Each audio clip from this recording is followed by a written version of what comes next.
Hi, Professor Stack. Today for my final, I'm going to be covering various topics we talked about in our Human Relations course over the May term. And the topics being addressed are going to be qualities of human relating, which I'm mostly going to focus on mindfulness. And then I'm going to go to social economic groups such as class. And then I'm also going to focus on gender. So qualities of human relating. So I kind of defined mindfulness, and according to Merriam-Webster, mindfulness is a mental state achieved by focusing one's awareness on the present moment while calmly acknowledging and accepting one's feelings, thoughts, and bodily sensations used as a therapeutic technique.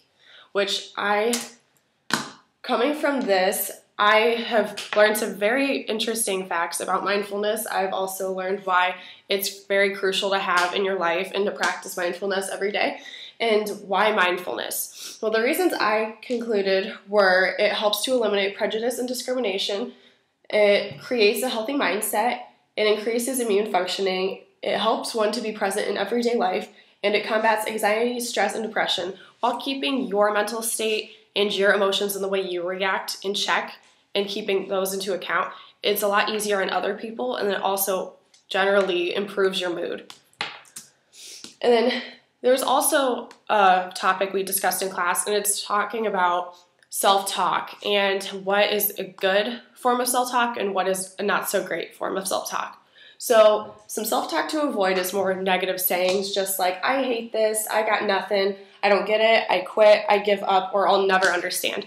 By doing this, you are eliminating any hope of attaining what you want to because you are already setting your mindset onto a negative perspective, which then eliminates really any possibility for it to change.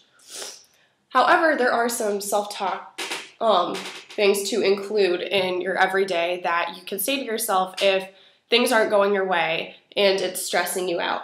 So some things that I would encourage are, this wouldn't be my first choice. This might be hard, but I'm not done trying.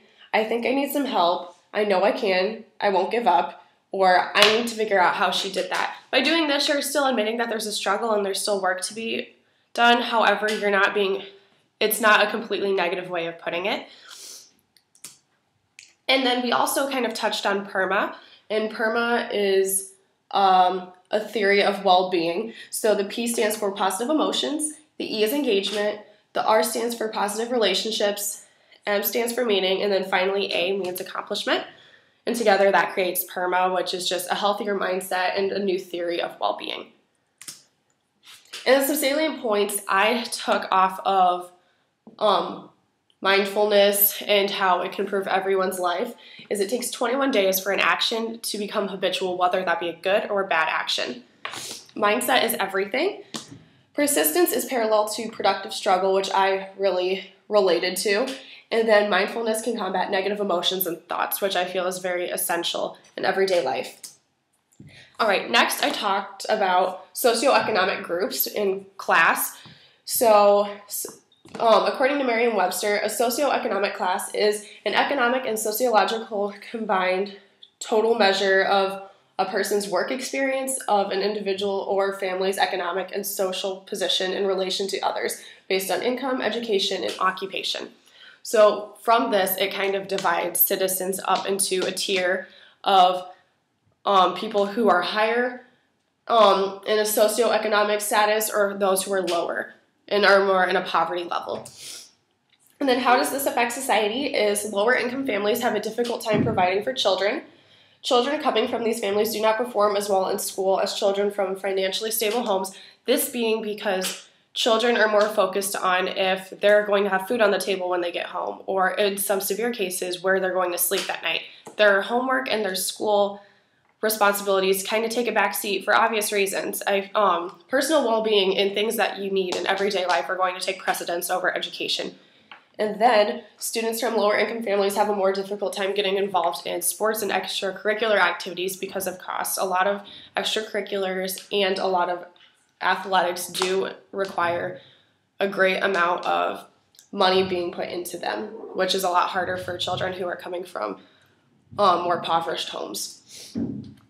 All right, and next I talked about gender inequality, and gender inequality is defined as it refers to unequal treatment or perceptions of individuals based on their gender. It arises from differences in socially constructed gender roles as well as biologically through chromosomes, brain structure, and hormonal differences. And then some examples that I found of gender inequality that we still face today is the pay gap, and for every dollar a man earns, a woman only sees 79% of that, which is unbelievable.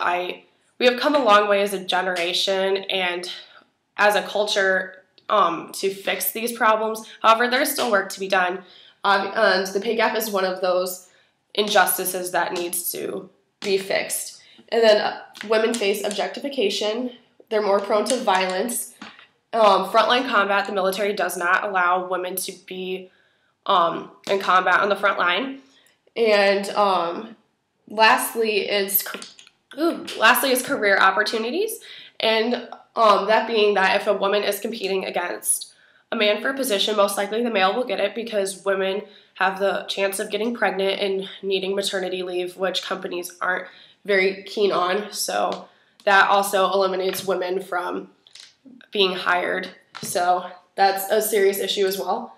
And then the solution to all of this is generally just mindfulness. If all of us practice mindfulness and make that a habit in everyday life, a lot of these issues wouldn't be a problem still. And I think that's the most important thing I learned from this class was just how to be mindful and how important it is to have that state of mind where everybody deserves an equal shot and prejudice is still out there and it needs to be fought and combated against. So thank you so much for everything you've taught me during this class. I really had a good time. Have a great summer.